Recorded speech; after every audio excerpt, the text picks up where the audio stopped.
नमस्कार दोस्तों, जय जोहार। मैं कौशल तिवारी और बीनिया संझा में आपका स्वागत है। FSNL यानी फैरो स्क्रैप निगम लिमिटेड के निजीकरण का मामला अभी लोग भूले ही नहीं थे कि एक बार फिर से BSP ने यानी भिलाई इस्पात संयंत्र ने अपने अस्पतालों और स्कूलों के निजीकरण को लेकर तैयारी शुरू कर दी है। निजीकरण को लेकर पहले भी वहां के यूनियन कर्मचारी, लोग, नेता सब विरोध करते रहे। इसके बावजूद फैरो स्क्रैप निगम लिमिटेड के निजीकरण के फैसले से सरकार अड़ी रही। लेकिन इस दौर में यदि सब कुछ निजी हाथों में सौंप देना है, बेच देना है, तब क्या किया जाए। ऐसे में अब भिलाई स्टील प्लांट के सेक्टर 9 जैसे अस्पताल जो बेहद महत्वपूर्ण माने जाते, एक समय में जब इलाज की सुविधा कम होती थी छत्तीसगढ़ में, यानी राज्य बनने से पहले मध्य प्रदेश के जमाने में, तो यह सेक्टर 9 का अस्पताल छत्तीसगढ़ के लोगों के लिए जीवनदायिनी था। उस अस्पताल के निजीकरण को लेकर यदि BSP सोचने भी लग गई है तो सोचिए यह कितना दुर्भाग्य की बात है।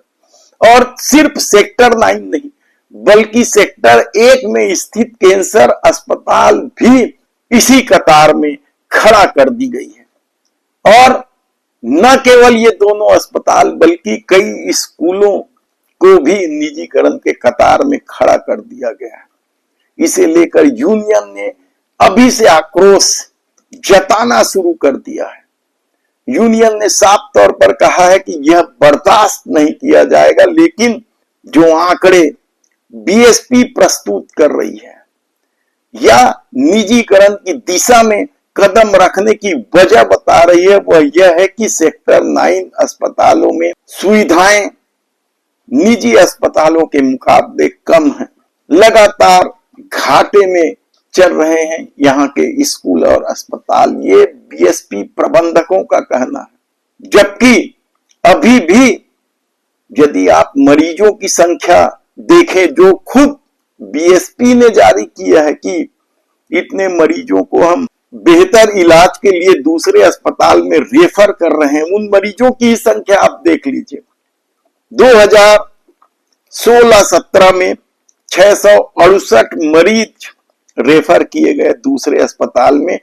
ये वो मरीज हैं जो BSP में काम करते हैं, उनकी वजह से उन्हें दूसरे अस्पताल को भुगतान करना पड़ा। तो 17-18 में 757 मरीज और 18-19 में 919 मरीज। तो मरीज तो लगातार बढ़ते दिख रहे हैं। भले आप रेफर दूसरी जगह कर रहे हैं, सुविधाएं बढ़ाने की बजाय यदि उसे निजीकरण के रास्ते में खड़ा कर रहे हैं, तो फिर क्या यह छत्तीसगढ़ के उस महत्वपूर्ण स्थल का नुकसान नहीं है, छत्तीसगढ़ की उपेक्षा नहीं है?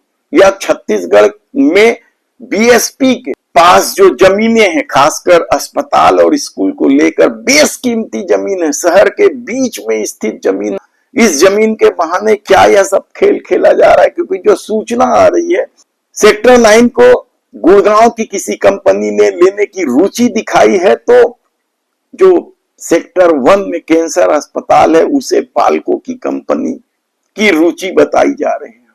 ऐसे में BSP ने इस विरोध को बेमानी बता दिया एक झटके में।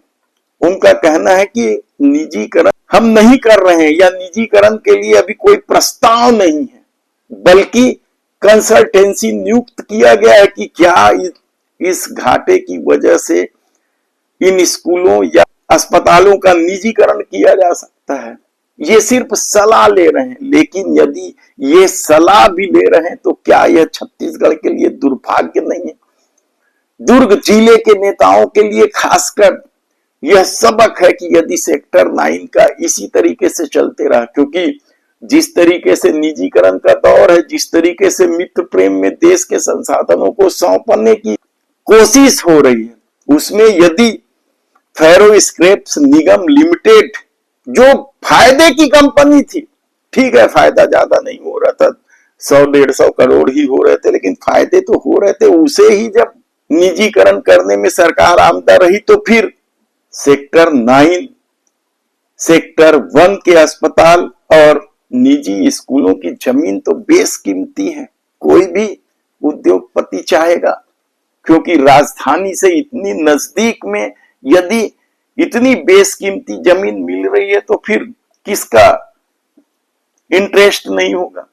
ऐसे में इस मामले को लेकर जो सवाल उठ रहे हैं कि क्या धीरे धीरे देश के सभी संसाधन निजी हाथों में चले जाएंगे, सोचने की बात है, समझने की बात है, जानने की बात है कि धर्म के आधार पर सत्ता में आई सरकार किस तरीके से इस देश के संसाधनों के साथ खिलवाड़ कर रही है। धन्यवाद।